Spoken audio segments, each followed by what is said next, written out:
It's their fastest growing arm of development. And there's a momentum to create machines with more autonomous capabilities, robots which can take certain decisions themselves. But what will this new era of warfare look like? And do the legal and political structures exist to deal with it? These are big meta changes that are happening in war that we've got to wrap our heads around. So I see this as a very major threat to respect for human rights. What is war going to look like when it's robot versus robot? Who wins that war, and how can you even tell?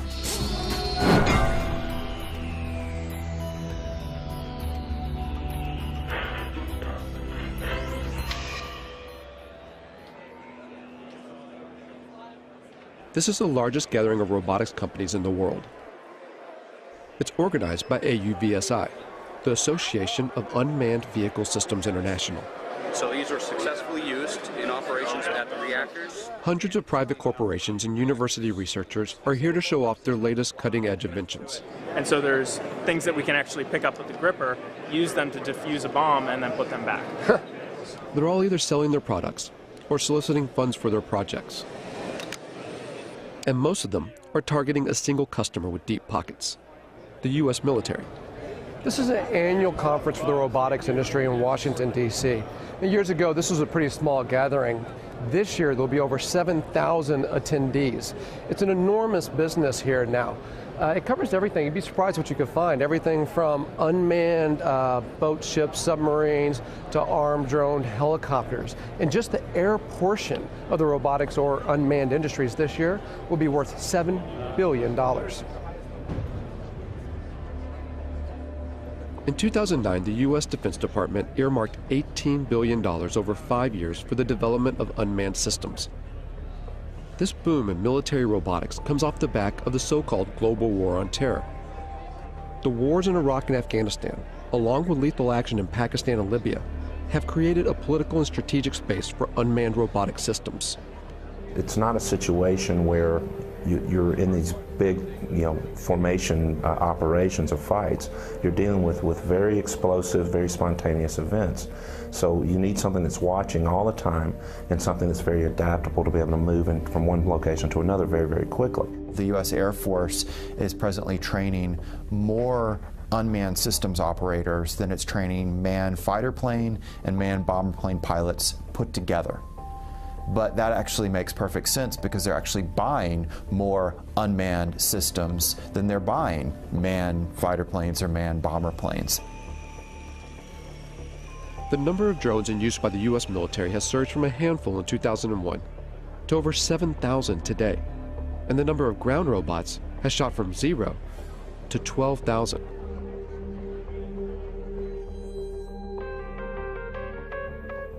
When you start to take a look, the amount of robot research funded by the U.S. military is astonishing.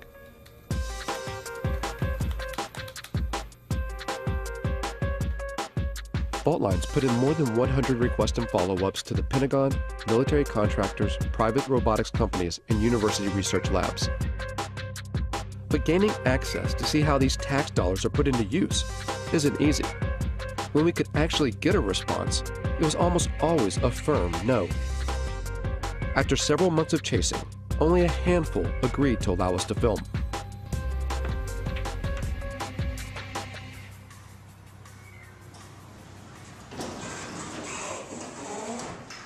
Tardec was one of them.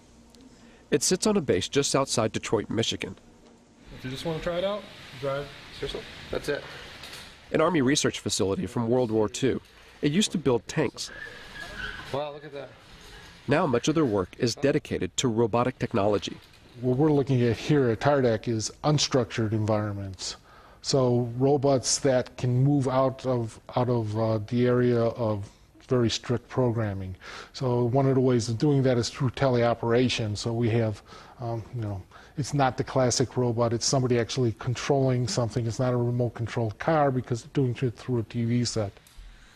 All the robots here are collaborations between Tardec and private companies or university labs, or both. Companies like iRobot in Bedford, Massachusetts. This is the home of the PackBot, one of the first ground-based robots the U.S. military adopted after 9/11. thousands are being used in Iraq and Afghanistan to defuse improvised explosive devices, or IEDs. The old way of doing business was to ask an individual, our sons, our daughters, our brothers, our sisters, to mount up one of those heavy, cumbersome, hot bomb suits and literally to waddle out to go face to face with an IED. Today, we do that at distance, and we do it virtually via a robot. Much, much better way to do business. So the interesting thing about this one is light. It weighs about 5 pounds or so. And here's what the military wanted. A robot that you could throw, say over a wall or something, and then look, it rights itself. And now you can see over that wall with the cameras on that robot. With video game-like controllers, soldiers can guide recon robots like this one to see over walls or defuse bombs. These ground-based robots add a buffer between the soldiers that use them and a potential threat, whether it's a bomb or a human enemy. But technology designed to save lives can be easily modified to kill. The step between putting a laser beam on someone's forehead, it's not a technological leap to then putting a bullet in their forehead. It's actually a legal political question. We feel strongly and ethically that there has to be a man in the loop. If you look at the history of any military technology, it typically starts in reconnaissance, then becomes frustrated that you see bad happenings but can't deal with them, and it evolves to strike. Really, the technology will happen. It's how we're going to deal with that technology. While the idea of arming ground robots still seems taboo, in the air, it's a line that has long been crossed. At a Utah Army testing facility, the military has invited members of the media to a display of its unmanned aerial systems. We're going to showcase that entire package for you here today in a way that I think is going to really resonate with you once you see what's inside and behind the curtain. It's the largest drone demonstration the U.S. Defense Department has ever allowed to be filmed. As the drones fly overhead, journalists watch the mock operation from inside a hangar. From 7,000 meters in the air, the Gray Eagle hunts its target. 8-9, Overlord Maine. Maintain eyes on that truck. It's estimated that the Pentagon will invest nearly $37 billion toward drone development through 2020, advancing unmanned systems more than piloted aircraft. Oh, I think it's fundamentally changed warfare. I think it's fundamentally changed the way we operate. I think eventually it's going to fundamentally change the way we live in the United States. And now we have a technology that allows you to carry out acts of force without having to think about some of the consequences, the political consequences of sending sons or daughters into harm's way. So in my mind, the barriers to war in our society, they were already being lowered. Now we have a technology that literally takes those barriers to the ground. Apache 17, track target 2.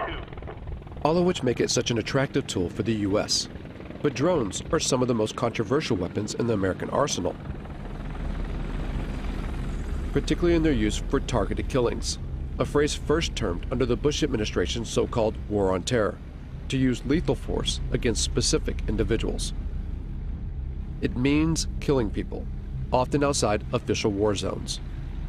The program has been ramped up under the Obama administration. In places where there would be very serious geopolitical ramifications and the ramifications of American lives being placed on the ground in those dangerous situations, the drone appears like a silver bullet. Pakistan has borne the brunt of this silver bullet. And it's all secret. The CIA, not the military, runs the Pakistani drone program. The CIA is not required to offer any information about its operations, how it selects its targets, who's in charge, and how many people are killed. And the Obama administration will not officially discuss the CIA drone program, not even to confirm or deny its existence. If they can't even say the word, where's the accountability? How could we even know how well this program is working, even if you want to put aside the questions about whether we should be using drones as instruments of war? There's just so little transparency and so much opacity when it comes to this program, when it belongs to the CIA, that some people now think if it belonged to the military, you could at least get more insight into how it works and then debate about whether it should be run this way. Reportedly, civilians and private contractors control the CIA drones, pushing a button from their offices thousands of miles away in Langley, Virginia. At the time this film was made, there have been 308 drone strikes reported in Pakistan since 2004. 256 of those under President Obama. That figure could be far higher. Over 200 strikes hit the region of Waziristan alone, roughly one attack every 4 days.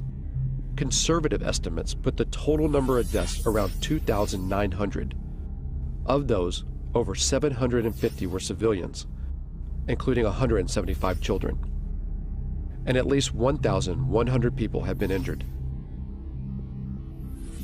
The CIA and the Obama administration have extended these strikes to Yemen and Somalia, and according to recent U.S. diplomatic cables released by WikiLeaks, the United States is building secret drone bases in places like Ethiopia and the Seychelles, an indication that Washington wants to increase surveillance and strikes in the region.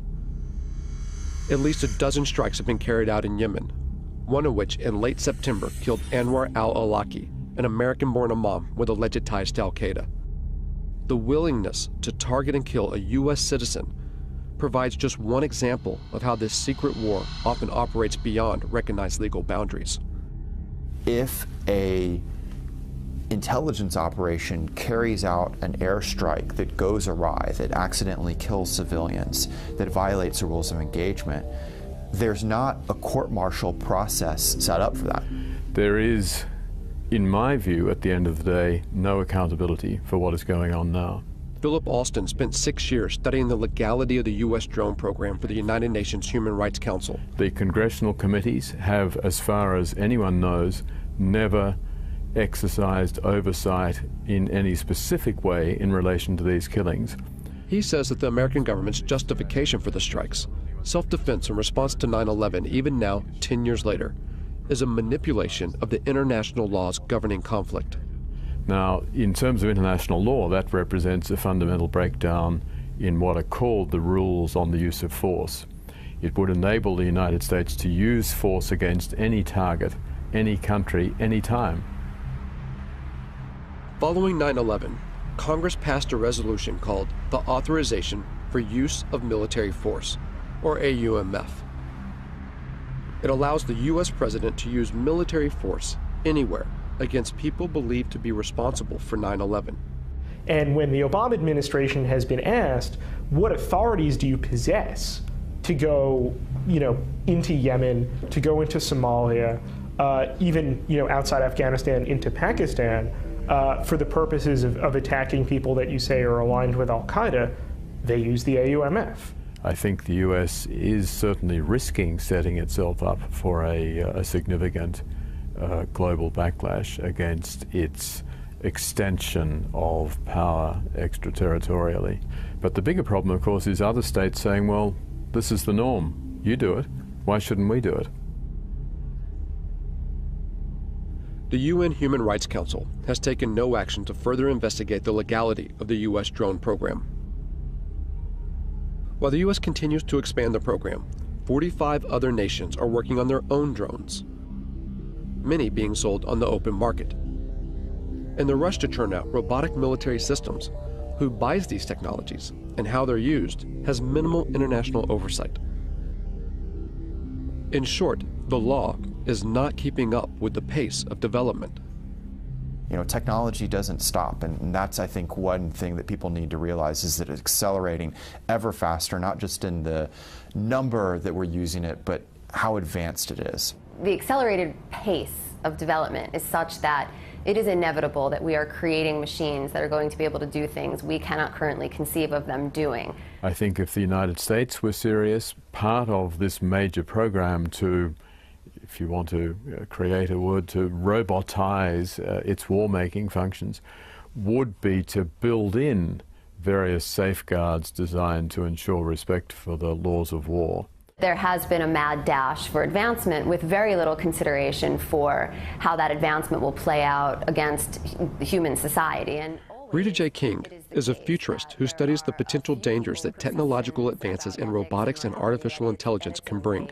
Within the United States, you have the military, and then you have, private business, and you have universities. So all these different groups are doing their own research and their own creations at different paces. And eventually there will be more of a coming together of these different aspects of the programming and the creations, and we will cross a line. In a university lab at Virginia Tech, Professor Dennis Hong and his students work on a robotic soccer team. The real thing is, if you want to use these robots outside the lab in real life, doing real work, then without all the skills needed to playing soccer, it won't happen. So it's a really good controlled competition where we can develop all the technologies needed for robots to be used in real life. Virginia Tech's funding comes from a variety of sources. These robots are part of a project sponsored by the National Science Foundation. But they also take on projects financed by the U.S. military. So as a research lab, the technology we develop, we want the society to be using our technology. Of course, many of our robotics projects, most of them, if not all of them, are to help the society. But here they recognize that a technology's ultimate use is unpredictable. Time to time, as a group, we sit down and discuss about these kind of problems. Mainly, it's very sensitive, especially for when we work on military-funded projects and those kind of things. But many times, we don't have any control once it leaves our hands. However, that's true for any technologies, any science besides robotics as well. It's hard to put a timeline on how fast robots and artificial intelligence will develop. But almost everyone we spoke to seemed to believe that in just a few decades, the robots that will exist in our world will be unrecognizable by today's standards. I think the probability is virtually one, a certainty, that machines will be as intelligent as people, that we will have intelligent robots, that robots will be ubiquitous. So then the consensus of people in the industry is somewhere around 2025, 2030, and even if you were to say, oh, that's optimistic, so maybe it's 2050. Maybe some of us won't be around to see it, perhaps, but it's not that far in the future. It's not 1,000 years. It's not 500 years. It's certainly not never. When people say machines will never be as smart as people, never is a very long time. The robots that we create could, of course, eventually will become much smarter than we are. And because they're smarter than us, we won't be able to conceive of how smart they are. And we'll have no control over that. And I don't think our brains are really equipped to accept the enormity of what that means, because we do find ourselves intelligent now. Science fiction stories have always made predictions about conflict between machines and people. The way to avoid that is for humans to always be at least as intelligent as their machines. While we may not know exactly if or when robots will become as intelligent as humans, at AUVSI, the talk of autonomy, of military robots taking more decisions by themselves, is growing. Work on the next generation of autonomy, maybe before it's really needed, to show where it can go. General Riggs talked about unfair advantage, and I'm in full agreement with him. We want unfair advantage. We want lots of unfair advantage. Why shouldn't we? And unmanned systems, and especially weaponized unmanned systems, clearly provide a huge advantage. So how far will robot autonomy go? And will a robot ever be allowed to make the ultimate decision, to take a human life? Officially, the U.S. military claims there will always be a man in the loop, that a human will always make the decision to kill. But there are signs that this may not always be the case. In 2006, the Army funded a major study to find out if lethal autonomous robots could be programmed to act ethically on the battlefield. There's a long and rich history of war crimes in every war. We try and train our soldiers, and soldiers are instructed in this, but we are human beings. And there is emotions, there's anger, fear, frustration. We don't have to put those in autonomous systems. We can engineer out the emotions that get in the way. Ron Arkin, a professor at Georgia Tech, worked on this study and argues that robots can be more ethical than human soldiers, even in decisions to kill, by programming in what he calls bounded morality.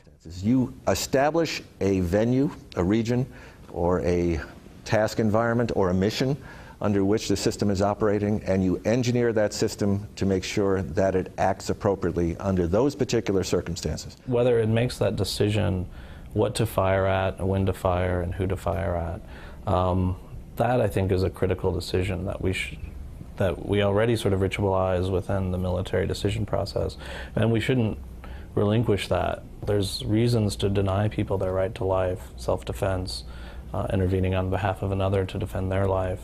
But those are decisions that human agents and moral agents should be making, and not automatic processes.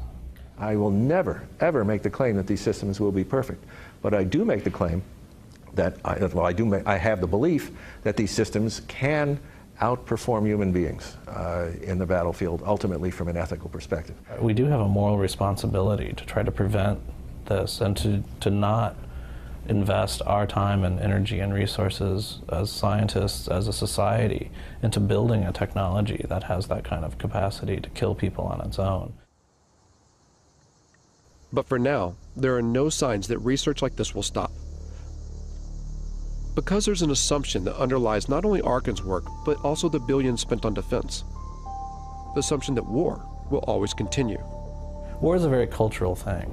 It's a kind of a social deliberation instead of a moral deliberation, or a cultural deliberation, if you will. Like, how do we want to fight wars? What is it to be a warrior in this society? And what does this society decide that war is about and is good for? In the past, battles had formal boundaries and ends, where each side had to bury their own. But as more robots go to war on behalf of humans, what stake does society hold? As killing becomes more automated, does it make war all too easy? So I think that is a big issue as far as what these technologies are going to do, and making war much easier to become involved in, and really detaching, especially in the United States, the American public from its sense of responsibility and moral and social deliberation that should go into deciding when wars occur. A lot of people say, well, why don't we stop working on this technology? There's a problem, though. You'd have to stop science. It means you'd also have to first stop war and stop capitalism. And there's such a vast amount of money that goes into thinking about defense problems and solving defense problems, that if we turned that time and energy and resources into solving more practical problems, we would actually probably alleviate most of the social and political problems that cause us to have defense and security concerns.